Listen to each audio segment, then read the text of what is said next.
সময় হলো, হৃদয় খোলো, শ্রবণ করো জীবন বাণী। নম্র চিতে শ্রবণ করো, নম্র চিতে শ্রবণ করো, খ্রিস্ট যিশুর জীবন খানি। নমস্কার দর্শক বন্ধু, জীবনবাণী অনুষ্ঠানে আপনাকে স্বাগত জানাই। আশা করি আপনি সুস্থ আছেন এবং প্রভুর বাক্য শোনার জন্য প্রস্তুত হয়েছেন। এই জীবনের দুর্গম পথে চলার জন্য আমাদের যে শক্তির প্রয়োজন তা প্রভুর বাক্যের মাধ্যমে আমরা পাই। সকল পরিস্থিতিতে ধীর স্থির থাকতে ঈশ্বরের বাক্য আমাদের সাহায্য করে। আমার বিশ্বাস এই অনুষ্ঠান আপনার জীবনে নতুন প্রত্যাশা যোগ করে। ঈশ্বরের বাক্য আমরা শুনব, তবে তার আগে আসুন তার গৌরবের জন্য একটা গান শুনি।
এই অনুষ্ঠানে আমরা ধারাবাহিকভাবে জিরোমীয় ভাববাদীর পুস্তক আলোচনা করছি।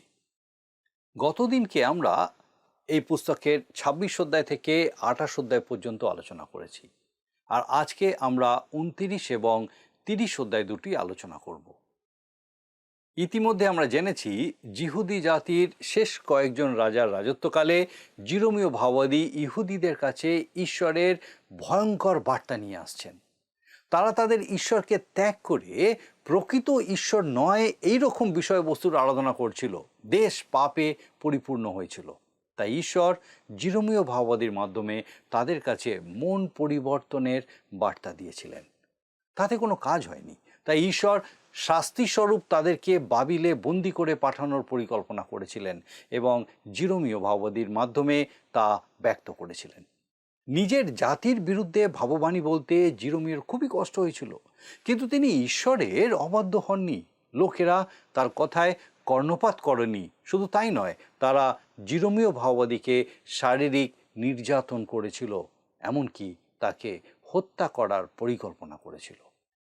একজন মিথ্যা ভাববাদী হনানীয় জিরোমীয় ভাববাদীকে চ্যালেঞ্জ করেছিল বলেছিল তারা কেউ বন্দী হবে না, উপরন্তু যারা বন্দী হয়ে বাবিলে আছে 2 বছরের মধ্যে তারাও ফিরে আসবে। ঈশ্বর জিরোমীয় ভাববাদীর মাধ্যমে জানিয়েছিলেন, যেহেতু সে ঈশ্বরের নামে মিথ্যা ভাববাণী বলেছে তাই সে অবশ্যই মরবে। আর আমরা দেখেছি 2 মাসের মধ্যে তার মৃত্যু হয়েছিল। এখন 29 অধ্যায়ে আমরা দেখব প্রথমবার যাদেরকে বাবিলে বন্দি করে নিয়ে যাওয়া হয়েছিল তাদের জন্য কিছু শুভবার্তা। আসুন পাঠ করি 29 অধ্যায় তার প্রথম পদ। লেখা আছে, জিকোনীয় রাজা, মাতা রানী ও নপুংসক সকল এবং জিহুদার ও জেরুসালেমের অধ্যক্ষগণ, শিল্পকরেরা ও কর্মকারেরা জেরুসালেম হইতে প্রস্থান করিলে পর জিরোমীয় ভাববাদী নির্বাসিত লোকদের অবশিষ্ট প্রাচীনবর্গের নিকটে এবং নবুখুদ্নেশ্বর কর্তৃক জেরুসালেম হইতে বন্দিরূপে বাবিলে নীত যাজকগণের, ভাওবাদীগণের ও সমস্ত লোকের নিকটে সাফনের পুত্র ইলিয়াসা ও হিলকিয়ের পুত্র গমরিয়ের হাতে জেরুসালেম হইতে একখানি পত্র পাঠাইয়া দেন। আমরা দেখতে পাচ্ছি জিকোনীয় অর্থাৎ জিহোয়াকিন রাজার রাজত্বে প্রথমবার জিহুদি জাতির কিছু অংশ বন্দী হয়ে বাবিলে যায়। দ্বিতীয় রাজাবলী তার 24 অধ্যায়ের 10 থেকে 16 পদে এই বিষয়টা খুব পরিষ্কারভাবে উল্লেখ করা আছে। বোঝাবার জন্য কয়েকটা পদ আমরা পাঠ করি। ওই সময়ে বাবিল রাজ নবুখুদ্নেশ্বরের দাসগণ জেরুসালেমে আসিল, আর নগর অবরুদ্ধ হইল। যখন তাহার দাসগণ নগর অবরোধ করিতেছিল তখন বাবিল রাজ নবুখুদ্নেশ্বর নগরের নিকটে আসিলেন। পরে জিহুদা রাজ জিহোয়াকিন, তাহার মাতা, দাসগণ, প্রধানবর্গ ও কর্মচারীগণ বাবিল রাজের নিকটে বাহিরে গেলেন। আর বাবিল রাজ তাহার রাজত্বের 8ম বৎসরে তাকে ধরিলেন। আর সদাপ্রভু যেমন বলিয়াছিলেন তেমনি তিনি তথা হইতে সদাপ্রভুর গৃহের সমস্ত ধন ও রাজবাটির সমস্ত ধন লইয়া গেলেন, এবং ইসরায়েল রাজ সলোমন সদাপ্রভুর মন্দিরে যে সকল স্বর্ণময় পাত্র নির্মাণ করিয়াছিলেন সে সকল কাটিয়া ফেলিলেন। আর তিনি জেরুসালেমের সমস্ত লোক, সমস্ত প্রধান লোক ও সমস্ত বলবান বীর অর্থাৎ 10 সহস্র বন্দী এবং সমস্ত শিল্পকার ও কর্মকারকে লইয়া গেলেন। দেশের দিন দরিদ্র লোক ব্যতি রেখে আর কেহ অবশিষ্ট থাকিল না। তিনি জিহোয়াকিনকে বাবিলে লইয়া গেলেন এবং রাজার মাতাকে, রাজার ভার্যাদিগকে, তাহার কর্মচারীদিগকে ও দেশের পরাক্রমী লোকদিগকে জেরুসালেম হইতে বাবিলে বন্দী করিয়া লইয়া গেলেন। আর বাবিল রাজ সমস্ত পরাক্রমী লোককে অর্থাৎ 700 লোককে এবং শিল্পকার ও কর্মকার 100কে বন্দী করিয়া বাবিলে লইয়া গেলেন। তাহারা সকলে বীর্যবান ও রণদক্ষ লোক ছিল। দ্বিতীয় রাজাবলী 24 অধ্যায় 10 থেকে 16 পদ। এর 11 বছর পর রাজা সিদিকিওর সময় গোটা দেশ নবুখুদ্নেশ্বরের দাসত্বে পরিণত হয়। সেই বিবরণ আমরা দ্বিতীয় রাজাবলী পুস্তকের 25 অধ্যায়ের প্রথম কয়েকটি পদে দেখতে পাব। প্রথম 2 পদে লেখা আছে, পরে তাহার রাজত্বের 9ম বৎসরে 10ম মাসে মাসের 10ম দিনে বাবিল রাজ নবুখুদ্নেশ্বর ও তাহার সমস্ত সৈন্য জেরুসালেমের বিরুদ্ধে আসিয়া শিবির স্থাপন করিলেন ও তাহার বিরুদ্ধে চারিদিকে গড় গাঁথিলেন। সিদিকিয়ের 11 বৎসর পর্যন্ত নগর অবরুদ্ধ থাকিল। জিহোয়াকিনের পর সিদিকিও রাজা হয়েছিলেন। তিনি সবথেকে মন্দ রাজা ছিলেন। তার বিষয়ে আমরা আগেই দেখেছি। তার রাজত্বের 9ম বছরে বাবিল রাজ জেরুসালেম আক্রমণ করেন এবং তার সৈন্যরা নগর ঘিরে রাখে। প্রায় 2 বছর এইভাবে থাকার পর নগরে দুর্ভিক্ষ দেখা দেয় এবং তারা নগরের প্রাচীরের বাইরে বার হতে বাধ্য হয়। নবুখুদ্নেশ্বরের সৈন্যরা তাদেরকে ধরে, সিদিকিয়ের পুত্রদের হত্যা করা হয় এবং সিদিকিওকে বন্দি করে বাবিলে নিয়ে যাওয়া হয়। এরপর জেরুসালেম আগুনে পুড়িয়ে দেওয়া হয়, এমনকি সলোমনের তৈরি মন্দিরও আগুনে পুড়িয়ে দেওয়া হয়। তারা সমস্ত কিছু লুট করে বাবিলে নিয়ে যায়। শুধু তাই নয়, জেরুসালেমের সমস্ত লোককে বন্দি করে নিয়ে যাওয়া হয়। কেবলমাত্র চাষবাস করার জন্য দিন দরিদ্র কিছু মানুষকে রেখে যাওয়া হয়। এইভাবে জিহুদা সম্পূর্ণরূপে বন্দী হয়। এবারে আমরা দেখব বাবিলে যারা প্রথমবার বন্দী হয়ে গেছিলেন তাদের জন্য জিরোমীয় ভাববাদী চিঠিতে কি লিখেছিলেন। 29 অধ্যায়ের 4 থেকে 6 পদ। আসুন দেখি জিরোমীয় ভাববাদী পুস্তক তার 29 অধ্যায় 4 থেকে 6 পদ। বাহিনীগণের সদাপ্রভু ইসরায়েলের ঈশ্বর এই কথা কহেন, সমস্ত নির্বাসিত লোকের প্রতি আমি যে সকল লোককে জেরুসালেম হইতে বাবিলে বন্দী করিয়া আনিয়াছি তাহাদের প্রতি আদেশ এই, তোমরা গৃহ নির্মাণ করিয়া বাস করো, উপবন রোপণ করিয়া ফল ভোগ করো, বিবাহ করিয়া পুত্রকন্যা জন্ম দাও এবং আপন আপন পুত্রদিগের বিবাহ দাও ও আপন আপন কন্যাদিগের বিবাহ দাও, তাহারা সন্তান সন্ততি উৎপন্ন করুক। এই প্রকারে তোমরা হ্রাস না পাইয়া সেখানে বর্ধিত হও। এই আদেশের মধ্যে দিয়ে একটা বিষয় খুব স্পষ্ট হচ্ছে যে ঈশ্বর তাদেরকে বলছেন, তোমরা খুব তাড়াতাড়ি ফিরে আসবে না, তোমরা বাবিলেই থাকবে। আর তাই তোমরা সেখানেই বসবাস শুরু করো, চাষবাস করো এবং আনন্দে থাকো। আর একটা বিশেষ আদেশ, তোমরা বিবাহ করো এবং সন্তান উৎপন্ন করো, যেন তোমরা কমে না যাও কিন্তু বৃদ্ধি পাও। 7 পদে একটা খুব গুরুত্বপূর্ণ কথা লেখা আছে, দেখুন 7 পদ। আর আমি তোমাদিওকে যে নগরে বন্দি করিয়া আনিয়াছি তথাকার শান্তি চেষ্টা করো ও সেখানকার নিমিত্ত সদাপ্রভুর কাছে প্রার্থনা করো, কেননা সেখানকার শান্তিতে তোমাদের শান্তি হইবে। লক্ষ্য করে দেখুন, যে দেশে তারা দাসত্ব করার জন্য বন্দী হয়ে গেছে, সেই দেশের জন্য ঈশ্বর তাদেরকে প্রার্থনা করতে বলছেন, তাদের মঙ্গল কামনা করতে বলছেন, তাদেরকে বলছেন সেই দেশের বিরুদ্ধে বা সেই দেশের রাজার বিরুদ্ধে তারা যেন বিদ্রোহ না করে। ঈশ্বর আমাদেরকেও বলেন আমরা যে দেশে আছি যেন সেই দেশের মঙ্গল কামনা করি, সেই দেশের উন্নতির চেষ্টা করি, কখনো যেন দেশদ্রোহী না হই, দেশের আইন কানুন মেনে চলি। 10 পদে তিনি বলছেন, দেখুন লেখা আছে 10 পদ, বস্তুত সদাপ্রভু এই কথা কহেন, বাবিলের সম্বন্ধে 70 বৎসর সম্পূর্ণ হইলে আমি তোমাদের তত্ত্বাবধান করিব এবং তোমাদের পক্ষে আমার মঙ্গল বাক্য সিদ্ধ করিব, তোমাদিওকে পুনর্বার এই স্থানে ফিরাইয়া আনিব। ঈশ্বর নির্দিষ্ট করে বলছেন যে 70 বছর পর, অর্থাৎ 70 বছর বন্দি দশা কাটানোর পর তিনি তাদেরকে আবার স্মরণ করবেন, তাদের ছেড়ে দেবেন না, তাদেরকে আবার নিজের বাসভূমিতে ফিরিয়ে আনবেন। মাতৃভূমির আকর্ষণ প্রত্যেক নাগরিকেরই থাকে, আর মাতৃভূমির প্রতি এই ভালোবাসা আমাদেরকে মাতৃভূমিতে থাকতে সাহায্য করে। তাই খেয়াল করে দেখবেন, যারা দীর্ঘদিন বিদেশে থাকেন তাদের অনেকেই শেষ জীবনে দেশে ফিরতে ইচ্ছা প্রকাশ করেন। আমি আপনি আমাদের স্বর্গীয় আবাস ছেড়ে এই পৃথিবীতে আছি প্রবাসী হিসাবে, আর ঈশ্বরের নিরূপিত সময়ে আমরা সবাই আমাদের স্বর্গীয় আবাসে ফিরে যেতে চাই। আশা করি আপনিও চান। প্রভু যীশু আমাদের বলছেন তিনি আবার আসবেন এবং আমাদেরকে নিয়ে যাবেন যেন আমরা তার সঙ্গে থাকতে পারি। যাই হোক, চিঠির মাধ্যমে জিরমীয় ভাববাদী ঈশ্বরের যে বার্তা বাবিলে স্থিত জিহুদীদের কাছে পাঠিয়েছিলেন, অনেক ভক্ত ভাববাদী যারা তখন বাবিলে ছিল তারা সেই চিঠির কথায় বিশ্বাস করেনি, তারা তা প্রত্যাখ্যান করেছিল। শুধু তাই নয়, তারা জেরুসালেমে চিঠি লিখে জানিয়েছিল যে ঈশ্বর অন্য ভাববাদী নিযুক্ত করেছেন, আর তাই জিরমীয়কে এবারে থামাতে হবে। আর তখন ঈশ্বর জিরমীয়কে কি বললেন আসুন তা শুনি। পাঠ করি 30 থেকে 32 পদ। দেখুন লেখা আছে 30 থেকে 32 পদ। পরে জিরমীয় নিকটে সদাপ্রভুর এই বাক্য উপস্থিত হইল, তুমি সমস্ত নির্বাসিত লোকের কাছে এই কথা বলিয়া পাঠাও, সদাপ্রভু নিহিলামীয় সময়ের বিষয়ে এই কথা কহেন, আমি সময়কে প্রেরণ না করিলেও সে তোমাদের কাছে ভাববাণী বলিয়া মিথ্যা কথায় তোমাদের বিশ্বাস জন্মাইয়াছে। তজ্জন্য সদাপ্রভু এই কথা কহেন, দেখো আমি নিহিলামীয় সময়কে ও তাহার বংশকে দণ্ড দিব, তাহার কোনো সন্তান এই জাতির মধ্যে বাস করিবে না, আর আমি আপন প্রজাদের যে মঙ্গল করিব তাহা সে দেখিতে পাইবে না, ইহা সদাপ্রভু কহেন, কারণ সে সদাপ্রভুর বিরুদ্ধে বিপদ গমনের কথা কহিয়াছে। ঈশ্বর এই ভক্ত ভাববাদীদের বিরুদ্ধে বিচার নিরূপণ করেছেন। প্রাচীনকালে ঈশ্বর দৃঢ়তার সাথে কথা বলতেন যা মানুষের হৃদয়ে পৌঁছাতো। তিনি জিহুদাকে বলেছিলেন যে তার প্রতি যা ঘটছে তা তার পাপের কারণেই ঘটছে। তিনি সবসময় পাপের বিচার করে থাকেন, আর সেই ঈশ্বর পরিবর্তিত হয়ে যাননি। অনেকে মনে করেন নতুন নিয়মের ঈশ্বর আর পুরাতন নিয়মের ঈশ্বর এক নয়, তারা আলাদা।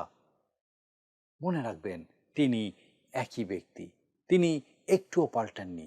তিনি বৃদ্ধ হয়ে যান না, তাকে নতুন কিছু শিখতে হয় না। তিনি যেমন ছিলেন তেমনই আছেন, একই ঈশ্বর। ঈশ্বর শুধু প্রাচীনকালে বা ঐতিহাসিক যুগেই কথা বলেননি, তিনি পবিত্র শাস্ত্র বাক্যের মাধ্যমে আজও কথা বলে চলেছেন। সিমন পিতর কি বলছেন আসুন একটু শুনি। 2 পিতর তার 1 অধ্যায়ের 20 পদ লেখা আছে, প্রথমে ইহা জ্ঞাত হও যে শাস্ত্রীয় কোনো ভাববাণী বক্তার নিজ ব্যাখ্যার বিষয় নয়। প্রথমে ইহা জ্ঞাত হও, অর্থাৎ সব থেকে আগে আমাদের একটা বিষয় জানতে হবে। অনেকে মনে করেন ভাববাণীগুলোকে একসাথে বুঝতে হবে। আমরা যদি কোনো একটা ভাববাণী নিয়ে আলোচনা করি তাহলে হয়তো ভুল হতে পারে, এটা ঠিক কথা। তবে যে বিষয়টা নিয়ে আমরা আলোচনা করছি সেখানে এটা প্রযোজ্য নয়। আবার কেউ কেউ মনে করে ভাববাণীর ব্যাখ্যা করা আমাদের উচিত নয়।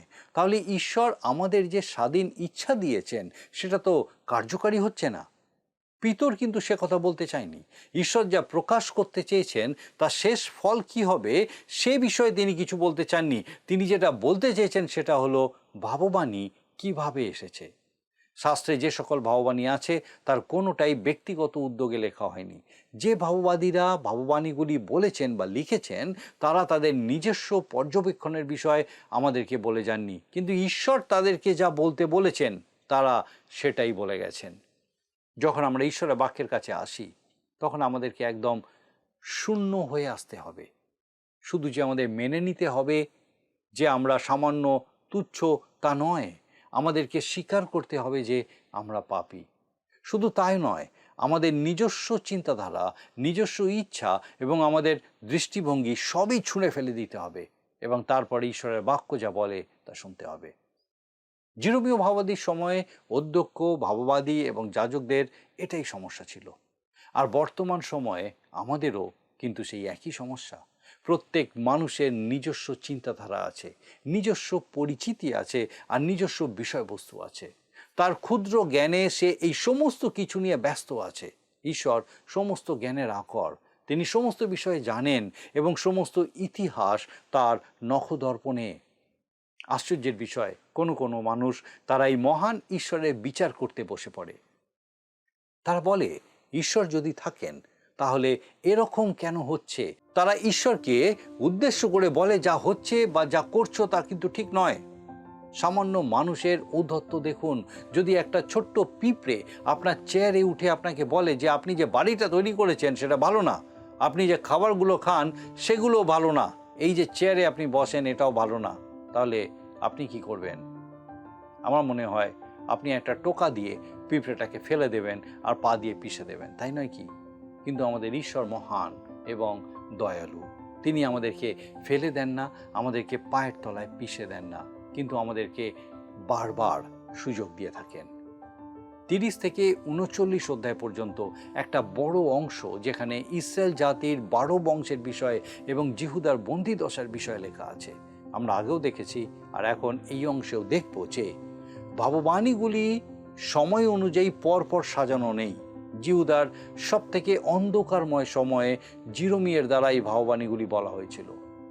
তখন পরিস্থিতি এই রকম ছিল, জেরুজালেম শহরের প্রাচীরের বাইরে নবুখুদনেছরের সৈন্যবাহিনী শহরকে ঘিরে রেখেছিল। এরপরে তারা সেই শহর ধ্বংস করবে এবং মন্দির পুড়িয়ে দেবে। জিরোমীয় ভাববাদী বন্দী হয়ে রক্ষীদের প্রাঙ্গণে রয়েছেন। ভক্ত ভাববাদীদের সাথে জিরোমীয় ভাববাদীর মতবিরোধ হওয়ার পর থেকে 7 বছর কেটে গেছে। পরপর অনেক ঘটনা ঘটে গেছে আর জিরোমীয়র ভাববাণীগুলি একে একে সফল হচ্ছিল। ভক্ত ভাববাদী হনানীয় বলেছিল 2 বছরের মধ্যে বাবিল পতিত হবে, কিন্তু 7 বছর কেটে গেছে। নবুখুদনেছর শহরের প্রাচীরের বাইরে অবস্থান করছে। তার ক্ষমতা নষ্ট হয়নি, বরং তিনি এখন জেরুজালেম ধ্বংস করার জন্য অপেক্ষা করছেন। সদাপ্রভুর মন্দিরের পাত্র সকল মন্দিরে ফিরে আসছে না। বাবিলে বন্দী হয়ে যাওয়া রাজা জিহোয়াকিন জেরুজালেমে ফিরে আসেনি। পরিস্থিতি আরও জটিল হয়েছে। জিহুদার লোকেদের অবস্থা আরও শোচনীয় হয়েছে। সকলে বাবিলে ভয়ে ভীত হয়ে আছে। পাপে ডুবে থাকা জাতি যারা ঈশ্বরের বাক্য শুনতে চায় না, তারা ঈশ্বরের ভাববাদীকে বন্দী করে রেখেছে। এর থেকে অন্ধকার সময় আর কি হতে পারে? মানুষের হৃদয়কে হতাশায় পূর্ণ করার জন্য এর থেকে বেশি খারাপ আর কিছু হতে পারে কি? কিন্তু এই রকম সময়েও জিরোমীয় ভাববাদীর বার্তা দেশের কোনায় কোনায় ছড়িয়ে পড়েছে। তিনি আর চুপ করে বসে নেই, তিনি চিৎকার করে ঘোষণা করছেন, যদি কেউ শোনে। রাত্রি এসেছে, কিন্তু প্রভাতও আসবে। আসুন পাঠ করি 30 অধ্যায়ের প্রথম 2 পদ। আসুন দেখি, লেখা আছে জিরোমীয় ভাববাদীর পুস্তক 30 অধ্যায় 1 এবং 2 পদ। সদাপ্রভু হইতে এই বাক্য জিরমীয় নিকটে উপস্থিত হইল। সদাপ্রভু ইসরায়েলের ঈশ্বর এই কথা কহেন, আমি তোমার কাছে যে সকল কথা বলিয়াছি সে সমস্ত একখানি পুস্তকে লিখিয়া রাখো। জিরমীয় ভাববাদী এখন তার ভাববাণীগুলি লিখে রাখছেন, কারণ তিনি তো জেলে বন্দী। তার পক্ষে এখন মন্দিরে দাঁড়িয়ে বা জনগণের মধ্যে চিৎকার করে ঈশ্বরের বার্তা ঘোষণা করা সম্ভব নয়। আমি এখন 3 থেকে 4 পদ পর্যন্ত পাঠ করব, 3 আর 4 পদ। দেখব ঈশ্বর জিরমীয় ভাববাদীকে কি বলছেন। আসুন দেখি, লেখা আছে, কেননা সদাপ্রভু কহেন, দেখো এমন সময় আসিতেছে যে সময় আমি আপন প্রজা ইসরায়েলের ও জিহুদার বন্দী দশা ফিরাইব, আর আমি তাহাদের পিতৃপুরুষদিওকে যে দেশ দিয়াছি সেই দেশে তাহাদিওকে ফিরাইয়া আনিব, এবং তাহারা তাহা অধিকার করিবে। ইসরায়েল ও জিহুদার বিষয় সদাপ্রভু যে সকল বাক্য বলিলেন তাহা এই। জিহুদার লোকেরা জিরমীয়র কাছ থেকে এই বার্তা পেয়েছিল যে শান্তি আসবে না। ভক্ত ভাববাদীরা যতই শান্তি শান্তি বলে প্রচার করুক, শান্তি আসেনি। 6 এবং 7 পদে আবার আমরা দেখব একটু ক্ষীণ আশার আলো। আসুন দেখি, লেখা আছে 6 এবং 7 পদ। তোমরা একবার জিজ্ঞাসা করিয়া দেখো, পুরুষের কি প্রসব বেদনা হয়? প্রসবকালে যেমন স্ত্রীলোকের, তেমনি আমি প্রত্যেক পুরুষের কোটি দেশে হস্ত ও সকলের মুখ বিষাদে ম্লান কেন দেখিতেছি? হায়, সেই দিন কি মহৎ! তাহার তুল্য দিন আর নাই। এ যাকবের সংকটকাল, কিন্তু ইহা হইতে সে নিস্তার পাইবে। এখানে আমরা দেখছি জিরমীয় ভাববাদী সদাপ্রভু সে মহৎ দিনের দর্শন পাচ্ছেন, যা যিশায় ভাববাদী এবং আরও অনেক ভাববাদী আগেই দেখেছিলেন। তারা বলেছিলেন এটা এক ভয়ঙ্কর অন্ধকার সময়, আলোর সময় নয়। এই সময় লোকেরা ভয়ঙ্কর নির্যাতনের মধ্যে দিয়ে যাবে এবং তারপর তারা উজ্জ্বল আলো দেখতে পাবে। এই প্রসঙ্গে ঈশ্বর বলেছেন, তোমরা তো এখনো যাতনার কিছুই দেখনি। সেই মহাক্লেশের সময় যা ঘটবে তার তুলনায় তোমাদের বর্তমান যাতনা খুবই সামান্য। এরপর আমরা নতুন রাজত্বের আগমনের বিষয় দেখব। আসুন দেখি 30 অধ্যায়ের 8 এবং 9 পদ। 30 অধ্যায় 8 এবং 9 পদ। বাহিনীগণের সদাপ্রভু এই কথা কহেন, আমি সেই দিন তোমার গ্রীবা হইতে উহার জোয়ালি ভগ্ন করিব, তোমার বন্ধন সকল ছেদন করিব, এবং বিদেশিগণ তাহাকে আর দাসত্ব করাইবে না, কিন্তু তাহারা আপনাদের ঈশ্বর সদাপ্রভুর ও আপনাদের রাজা দাউদের দাসত্ব করিবে। আমি তাহাদের জন্য তাহাকেই উৎপন্ন করিব। এই অংশটা পড়ে আমরা বুঝতে পারি যে মহাক্লেশের সময় কেটে যাবার পর ইসরায়েল জাতি আবার তাদের দেশে ফিরে যাবে। দাউদকে আবার উত্থাপন করা হবে। তিনি তাদের উপরে রাজত্ব করবেন যখন তারা সেই রাজত্বে প্রবেশ করবে। 18 পদে সেই রাজত্ব সম্বন্ধে বলছেন। দেখুন, লেখা আছে 18 পদে, সদাপ্রভু এই কথা কহেন, দেখো আমি যাকবের তাম্বু সকলের বন্দী দশা ফিরাইব ও তাহার আবাস সকলের প্রতি করুণা করিব। তাহাতে নগর আপন উপপর্বতের উপরে নির্মিত হইবে ও রাজপুরীতে রীতিমতো মানুষের বসতি হইবে। এটা ঈশ্বরের অটল পরিকল্পনা এবং প্রতিজ্ঞা। কিন্তু প্রশ্ন হলো, কখন তা ঘটবে? 24 পদ পাঠ করলে আমরা কিছুটা ধারণা পাব। আসুন দেখি, 24 পদে লেখা আছে, যে পর্যন্ত সদাপ্রভু আপন মনের অভিপ্রায় সকল সিদ্ধ না করেন, সে পর্যন্ত তাহার প্রজ্বলিত ক্রোধ ফিরিবে না। তোমরা শেষকালে তাহা বুঝিতে পারিবে। এখানে বলা হচ্ছে শেষকালে, অর্থাৎ এটা এমন একটা ভাববাণী যা ভবিষ্যতে পূর্ণ হবে। এটা সেই রাজত্বের কথা বলা হচ্ছে যা ভবিষ্যতে আসবে। ইসরায়েল জাতি সেই রাজত্বের অপেক্ষায় আছে। আমি নিশ্চিত যে আপনি আমাদের এই অনুষ্ঠানের মাধ্যমে প্রতিদিন সমৃদ্ধ হচ্ছেন। পবিত্র বাইবেলের বিভিন্ন বিষয় আপনার সামনে আমরা রাখছি। শাস্ত্রবাক্য শ্রবণের মাধ্যমে আপনি আশীর্বাদযুক্ত হচ্ছেন। আমরা শাস্ত্রে যে সমস্ত বিষয় আলোচনা করছি তার মাধ্যমে ঈশ্বর নিশ্চয়ই আমাদের হৃদয়ে কথা বলছেন। আমাদের আজকের আলোচনার মধ্যে আমরা জানতে পারলাম ঈশ্বরের মনোনীত জাতি ইসরায়েল জাতি জীবন্ত ঈশ্বরকে ত্যাগ করে পাপের মধ্যে ছিল। ঈশ্বর তাদের বারবার সুযোগ দিয়েছেন ফিরে আসার জন্য, কিন্তু তারা ঈশ্বরের কথায় কর্ণপাত করেনি। তাদের অনেকেই বন্দি দশায় গেছে, বাকি যারা আছে তারাও বন্দি দশায় যাবে। কিন্তু সেখানেই শেষ নয়, ঈশ্বর তাদের পুনরায় নিজ দেশে ফিরিয়ে আনবেন, কারণ তিনি মঙ্গলময় এবং তিনি তার প্রতিজ্ঞা রক্ষা করেন। আমাদের জন্য তিনি প্রতিজ্ঞা করেছেন এই জগতে পাপের দাসত্ব শৃঙ্খলে বন্দী আমাদের জন্য স্বর্গ রাজ্য অপেক্ষা করছে। আমরা কি ইসরায়েল জাতির মতো তা প্রত্যাখ্যান করব? সিদ্ধান্ত আমাদের প্রত্যেকের ব্যক্তিগত বিষয়। আশা করি আপনিও স্বর্গ রাজ্যের অপেক্ষায় আছেন। ঈশ্বর আশীর্বাদ করুন যেন সেই স্বর্গ রাজ্যে আপনার সঙ্গে আমার দেখা হয়। আসুন প্রার্থনা করি, আর আমি চাইব আপনিও যোগ দিন। আসুন প্রার্থনা করি। করুণাময় পিতা, ধন্যবাদ দিই প্রভু, তোমার জীবন্ত বাক্য দ্বারা আরেকটি বার তুমি আমাদের সঙ্গে কথা বললে। ধন্যবাদ দিই আমাদের সেই প্রত্যেক দর্শক বন্ধুর জন্য। প্রভু, তোমার পবিত্র পরাক্রমে তুমি তাদেরকে আরেকবার তোমার জীবন্ত বাক্যে উৎসাহিত উজ্জীবিত করলে। বিশেষ করে প্রার্থনা করি প্রভু, তোমার পবিত্র পরাক্রমে সেই প্রত্যেককে, আমাদের প্রত্যেক দর্শক বন্ধু, তাদের পরিবার পরিজন প্রত্যেককে প্রভু তুমি সম্পূর্ণ সুস্থ সবল রাখো, সমস্ত মন্দতা থেকে, অকল্যাণ অমঙ্গল থেকে সুরক্ষিত রাখো। যদি কোনো সমস্যার মধ্যে কেউ আছেন বিশেষভাবে প্রভু তুমি তার সহায় সবর্তী হও এবং উদ্ধার করো প্রভু, সেই সংকট থেকে উদ্ধার করো, যেন তোমার জীবন্ত প্রত্যাশায়, তোমার আলোতে পিতাগো সেই ব্যক্তি, সে পরিবার পূর্ণ হয়ে তোমার গৌরব করতে পারে। প্রভু তোমার যিশু নামে ভিক্ষা দয়া করে শ্রবণ ও গ্রহণ করো। আমেন।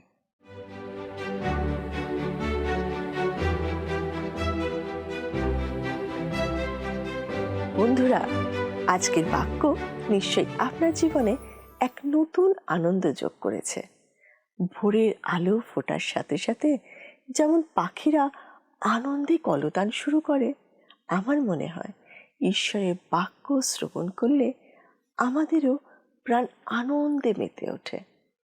আপনি যদি আমাদের এই অনুষ্ঠান বা পুরাতন সম্প্রচারগুলি আবারও দেখতে চান, তাহলে আমাদের অফিসিয়াল ইউটিউব চ্যানেলটি সাবস্ক্রাইব করুন। ভালো লাগলে ভিডিওটি লাইক করুন এবং আপনার বন্ধু বান্ধবদের সাথে শেয়ার করুন।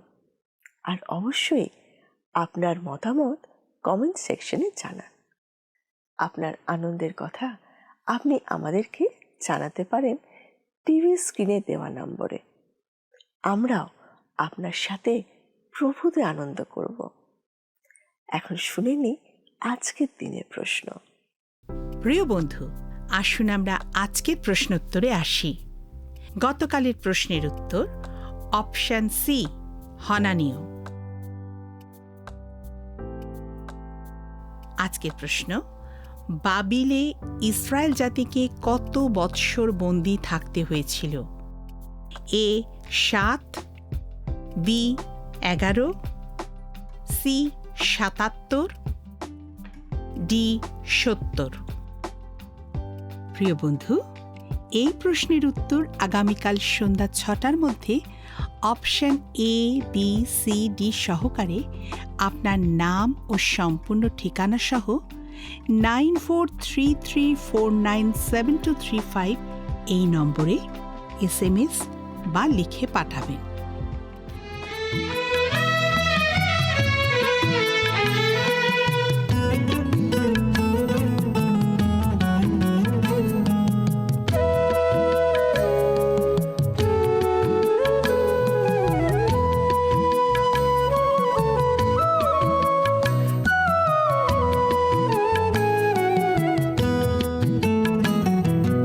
করো জয়গান, সুরে যিশু নাম, কম্পিত হোকে ভুবন। করো জয়গান, সুরে যিশু নাম, কম্পিত হোকে ভুবন। যিশুর চরণে নিও হে শরণ, যিশুর চরণে নিও হে শরণ, সঁপে দিয়ে প্রাণ মন।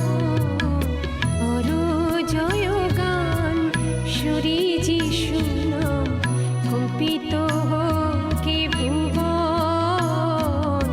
করো জয়গান, সুরে যিশু নাম, কম্পিত হোকে ভুবন। যদি আপনার এই অনুষ্ঠান ভালো লেগে থাকে তাহলে এই নম্বরে একটি মিসড কল করুন। তাহলে আপনি পরের বারের বিজয়ী হতে পারেন।